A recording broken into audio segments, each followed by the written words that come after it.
I'd like to offer you an invitation.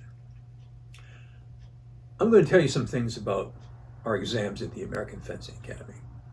And I invite you to answer the questions that we had to answer. Discuss those things, even just for your own interest. And if you come up with something interesting and you want to talk to us about it, or this is what I would say to answer that question, or how close am I to what you were doing at the academy, or something like that, just give us an email.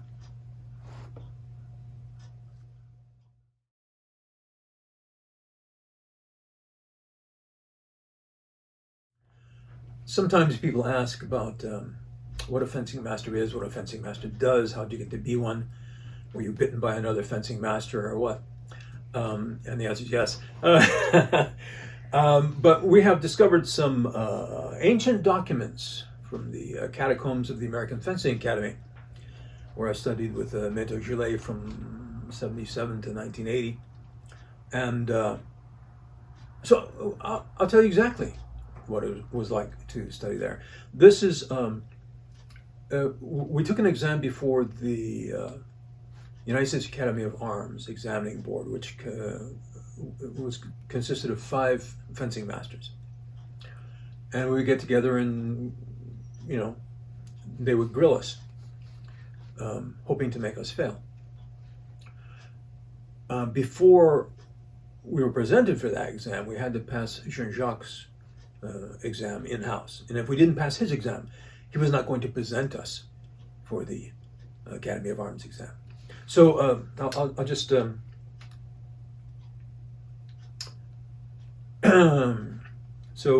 this is the description of the exam. Following are the written and oral sections of the exam, as well as a guide to lesson structure for the practical section.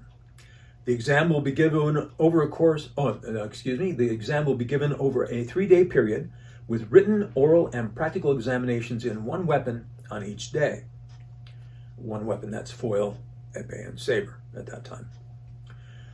You have 2 hours to complete the 5 essay questions. Answer each one as concisely as possible while covering the essentials completely. And this is not an exercise in creative writing. There's a story behind that instruction, by the way. This is not an exercise in creative writing. Accordingly, 2 pages per question should suffice. You will choose one oral question by random selection and will be given 20 minutes to prepare your presentation. This should be no longer than 5 minutes in length. The lesson should be no longer than 20 minutes. You will be graded on both giving and receiving the lesson. That is, while you're giving a lesson to one of the guys, you're both being graded, one for giving the lesson, one for taking the lesson. So that was the structure of our exam.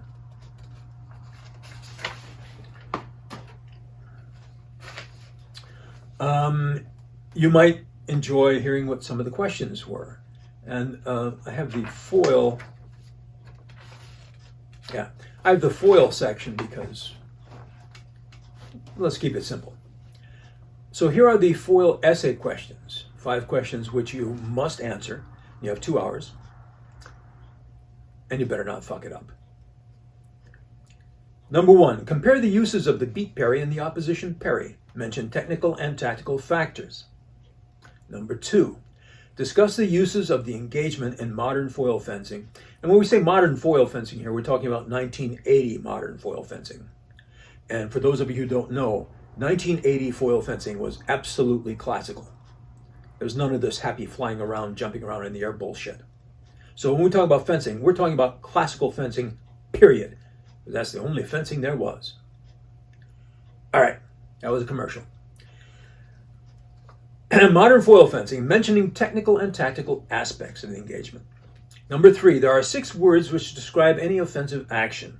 Define each one and discuss their interrelationship. Mention technical, tactical, and priorital aspects.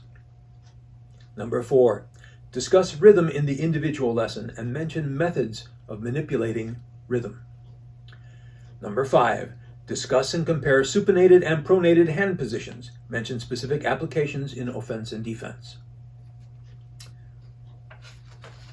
Cool. Then we have the oral questions, which the instruction said you're going to pick one by random choice. What that means is the old man is going to pick one. and it's going to be the one that you didn't prepare for. So that's kind of a law. Number 1, define and discuss the concept of priority. Number 2, describe the biomechanical action of the lunge and recovery. Number 3, describe and discuss each type of individual lesson. Number 4, discuss the differences between beginning, intermediate, and advanced lessons, and mention some technical points which might mark each. Number 5, discuss the function of the dismissal in the foil lesson. The main difference between Maitre Gillet's exam and other exams I've taken, and you've taken, I'm sure, is that he expected you to know all the answers to all the questions. It wasn't like, oh, if you get 75% right, you're okay. No, if you get 75% right, you fail. If you get 85% right, you fail. If you get 95% right, you fail. This isn't stuff that he makes up just because it's fun. This is stuff, you get tested on stuff you have to know. And there's no substitute for knowing it. You have to know this shit. This was stuff we needed to know to make a living at our profession.